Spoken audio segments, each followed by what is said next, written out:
Stop being so dramatic, Kathleen. You knew this was coming.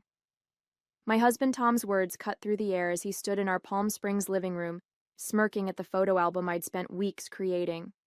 I mean, look at this. 25 years of marriage condensed into a pathetic little book? Really? I watched silently as he flipped through the pages, carelessly bending the corners I'd so carefully arranged. Each photo represented a milestone in our life together. Our wedding day, the purchase of our first home, holidays and family gatherings. What Tom didn't know was that between those memories lay something far more valuable than sentiment. Well, since we're being honest, he continued, closing the album with a dismissive snap, I've been seeing Jessica from the office for the past 8 months. She's young, ambitious, everything you used to be. He gestured toward his packed suitcase by the door. I'm leaving tonight. We'll be staying at the Grand Vista Hotel until we find our own place. Jessica, his 28-year-old intern. Of course.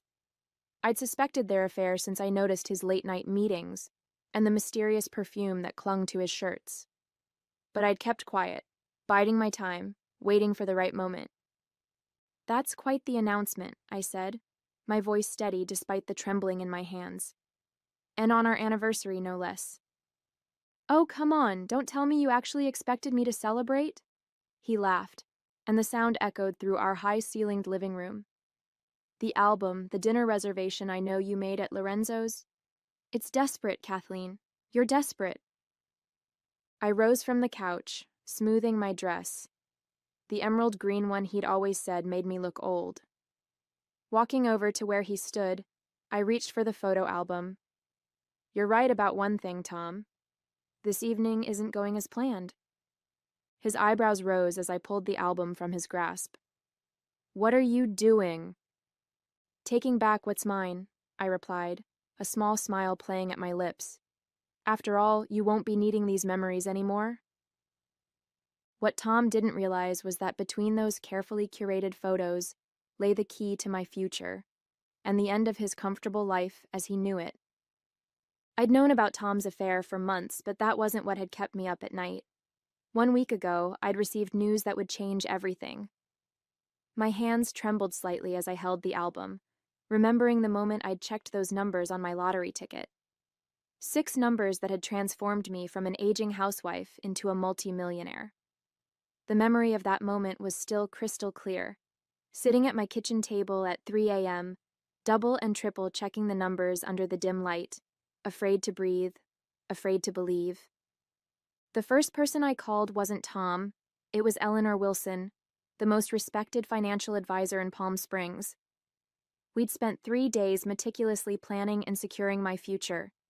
Everything was already set up in my name only, protected by a team of lawyers who specialized in lottery winners. The trust was ironclad, the accounts secure, and my future carefully mapped out. I'd even started looking at beachfront properties in Malibu, dreaming of a fresh start away from the desert heat and suffocating memories. You know what's funny, Tom? I said, running my fingers along the album's spine. I always thought it would hurt more, discovering your affair, watching you leave. But somehow, it doesn't. I thought about all the signs I'd ignored over the past 8 months, the late nights, the secret phone calls, the mysterious weekend conferences that never seemed to have any paperwork attached to them.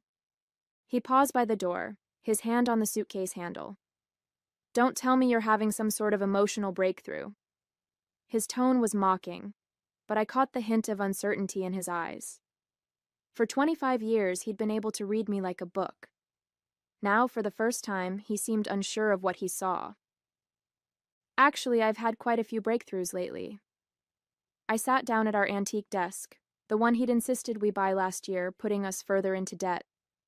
It's amazing how clarity comes when you least expect it.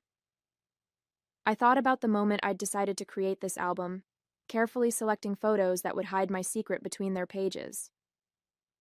Tom's phone buzzed. He glanced at it, smirking. That's Jessica. She's waiting downstairs.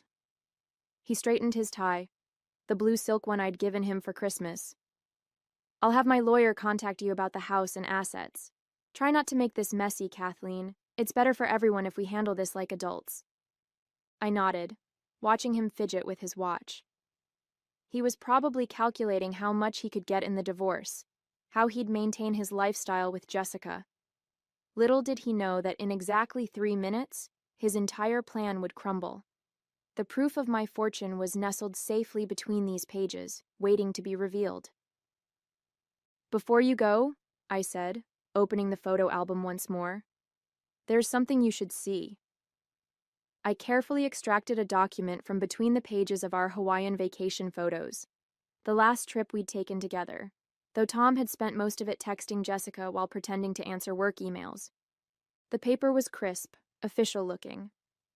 I held it delicately between my fingers, watching Tom's expression shift from impatience to curiosity. "What's that? Another marriage counseling brochure?" He let out a dry laugh. "I think we're past that point, don't you?" "Actually," I replied, standing up straight, channeling the confidence that had been growing inside me since last week's discovery. "It's something much more interesting. You see, while you were busy planning your new life with Jessica, I was busy too." I unfolded the document slowly, deliberately. The California State Lottery Commission letterhead gleamed under our living room lights. Tom's eyes narrowed as he tried to read it from where he stood. "What are you playing at, Kathleen?" His voice had lost its mocking edge. 7 days ago, I won the lottery, Tom. $98 million to be exact. After taxes, it comes to a little over $60 million. I watched the color drain from his face. The funny thing is, according to California law, lottery winnings acquired before divorce proceedings begin are considered separate property. His suitcase hit the floor with a thud. "You're lying," he whispered, but his eyes were fixed on the official seal, the verification codes, the amount spelled out in bold black letters. "I'm not. I've already met with financial advisors, lawyers, and investment specialists. Everything's been processed and secured. The money's mine, Tom. All of it." He took a step toward me, then another, his face contorting with a mix of shock and desperation. "Kathleen, honey, let's talk about this. You know I still care about you.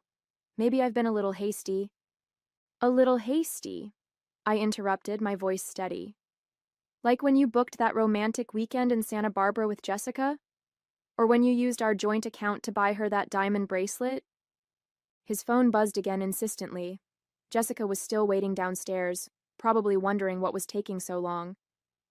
The irony wasn't lost on me. She was about to get a very different version of Tom than the one she'd been expecting. "You can't do this to me," he said, his voice cracking. "We're married. I have rights." I smiled, feeling lighter than I had in years. "Actually, Tom, I can. And I am. Jessica's waiting for you. You shouldn't keep her waiting. After all, you two have an exciting new life to begin." Tom spent the next hour trying to salvage what he could from his carefully laid plans. His transformation was almost fascinating to watch. The way his previous disdain melted into desperate charm, how his smirk softened into what he probably thought was an endearing smile. I'd seen this performance before, but never with such high stakes. "We can work this out," he said, pacing our living room. "Think about it, Kathleen. 25 years of marriage, that means something. We've built a life together." He gestured around our home, the one he'd mortgaged twice without telling me to cover his gambling debts. "Sure, I made some mistakes with Jessica, but that was just... it wasn't real. You're my wife." I sat calmly, still holding the photo album. "Your wife? Funny. You didn't seem to remember that an hour ago when you were calling me pathetic." His phone had buzzed at least a dozen times. Each time he'd glance at it nervously before declining the call. Poor Jessica was still waiting downstairs, probably wondering why her wonderful new life hadn't started yet. "I'll break it off with her right now," Tom declared, reaching for his phone. "I'll call her up here, and you can watch me end it. Would that help? Would that prove I'm serious?" I shook my head, almost pitying him.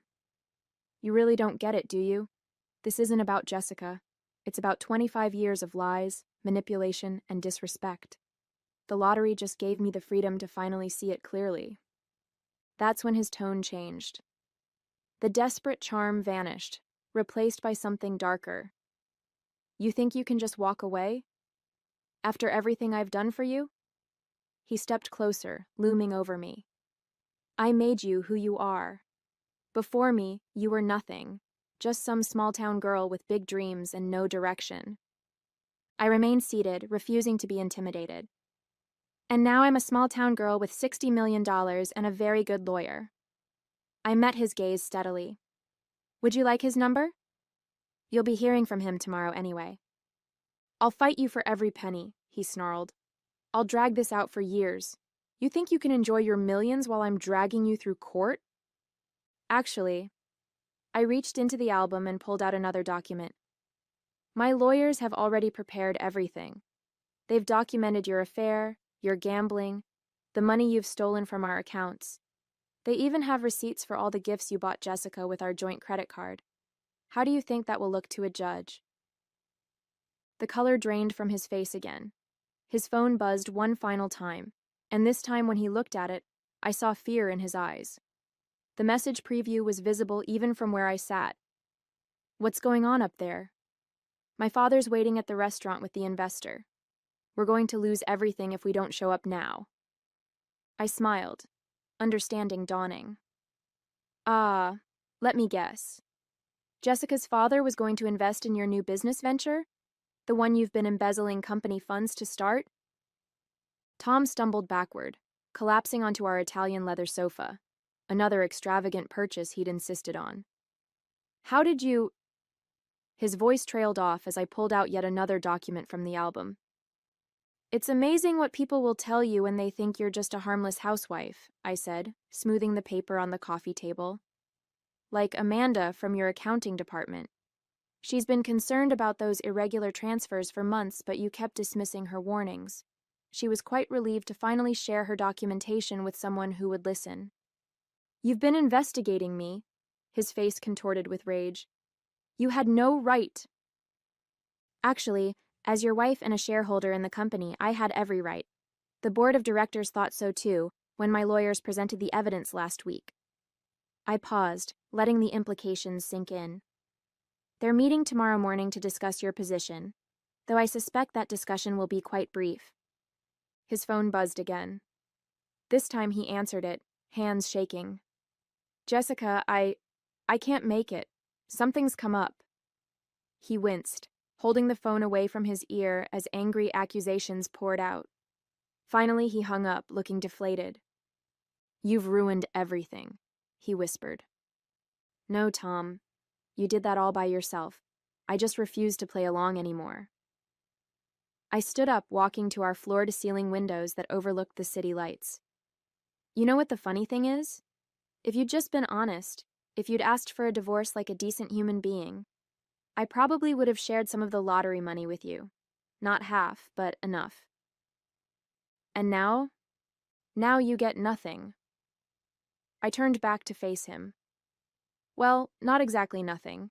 You get to keep all the consequences of your choices. The board will be pressing charges for the embezzlement, by the way. They're particularly interested in those offshore accounts you thought nobody would find. Tom's face went from red to pale and back again. He lunged for the photo album, probably hoping to find more documents he could destroy. But I'd already removed everything important. What remained were just photos, memories of a life that no longer existed. You calculated, manipulative... He cut himself off, apparently realizing the irony of his accusation. I learned from the best, I replied calmly. Though I have to thank Jessica, too. If she hadn't been so eager to brag about your plans together at her yoga class, I might not have discovered the embezzlement so quickly. Her friend Olivia was very chatty after a few glasses of wine. The truth was finally dawning on him. Every careful plan he'd made, every scheme he'd constructed, was crumbling. He wasn't just losing his comfortable life with me or his future with Jessica. He was losing everything. The police will be here soon, I added, checking my watch. Amanda filed the official report this afternoon. I'd suggest using this time to call a lawyer, a criminal defense one. You're going to need it. A sharp knock at the door made Tom jump. His eyes darted around the room like a trapped animal's, searching for an escape route. Our penthouse was on the 15th floor. There wasn't one. "That'll be Detective Harrison," I said, walking calmly to answer it. "He's been very interested in those offshore accounts." "Wait!" Tom grabbed my arm, his fingers digging in painfully. "We can work something out. I'll sign whatever you want. Divorce papers, a confession about the affair, anything. Just don't do this." I looked down at his hand on my arm, then back at his face. "Remove your hand, Tom." "Now." The knock came again, more insistent this time. Tom released me, stepping back. "You don't understand. There are other people involved, powerful people. If this gets out—" "Oh, I know all about your powerful people," I replied, straightening my sleeve. "Like Michael Anderson, who's been helping you hide money through his shell companies. He rolled over on you 3 days ago. Turns out he's more afraid of federal prosecution than he is of you." Tom's face went ashen. "That's impossible. Michael would never—" "He did. Right after the FBI showed him proof that you were planning to pin everything on him." I smiled slightly. "Your text messages were very enlightening. You really should have been more careful with your phone password. 1234 isn't exactly Fort Knox." The knocking had become pounding. "Mr. Thomas Wilson? Police, open the door." Tom made one last desperate attempt. "Think about what this will do to your reputation. Everyone will know you sent your husband to prison. Is that what you want? To be known as the vindictive wife who—" "Who exposed a criminal?" I interrupted. "Who helped uncover millions in corporate fraud? Who protected innocent investors from a scam artist? Yes, I'm comfortable with that reputation." I opened the door to reveal Detective Harrison and 2 uniformed officers. "He's all yours, Detective. I believe you'll find his phone particularly interesting." He was just about to delete some incriminating messages. Tom's face contorted with rage as the officers approached him. "You planned this whole thing. The photo album, the anniversary dinner, it was all a setup." "Actually, the lottery win was pure luck," I said, watching as they handcuffed him. "But everything else? Yes, I planned it carefully. Consider it 25 years of investment finally paying off." As they led him toward the door, he turned back one last time. "What about Jessica? Are you going to ruin her life too?" "Jessica made her own choices," I replied. "But don't worry. She's already received copies of your texts with Michael Anderson, including the ones where you called her a useful idiot who would take the fall if anything went wrong. I imagine she's rather busy right now, probably talking to her own lawyer." I watched as they escorted him out, his shoulders slumped in defeat. The photo album still lay on the coffee table, filled with memories of a life that had been built on lies. But I didn't need those memories anymore. I had something better, a future of my own making. 1 year later, I sat in my new Malibu beach house, watching the sunset paint the Pacific orange and gold. The sound of waves had replaced the desert winds of Palm Springs, and the salt air had washed away the last traces of my old life. The media circus following Tom's arrest had been intense but brief. Corporate fraud rarely holds public attention for long, especially when bigger scandals emerge. Tom had taken a plea deal, agreeing to testify against his co-conspirators in exchange for a reduced sentence. 8 years instead of 20. Jessica had fled to Arizona after the scandal broke, her dreams of being a wealthy executive's wife shattered. I picked up the morning's paper, another article about the case, this time praising the whistleblowers who'd exposed the fraud. My name was mentioned, along with Amanda from accounting, as key figures in uncovering the scheme. But that wasn't the story that interested me. Instead, I focused on the business section, where my new charitable foundation was featured.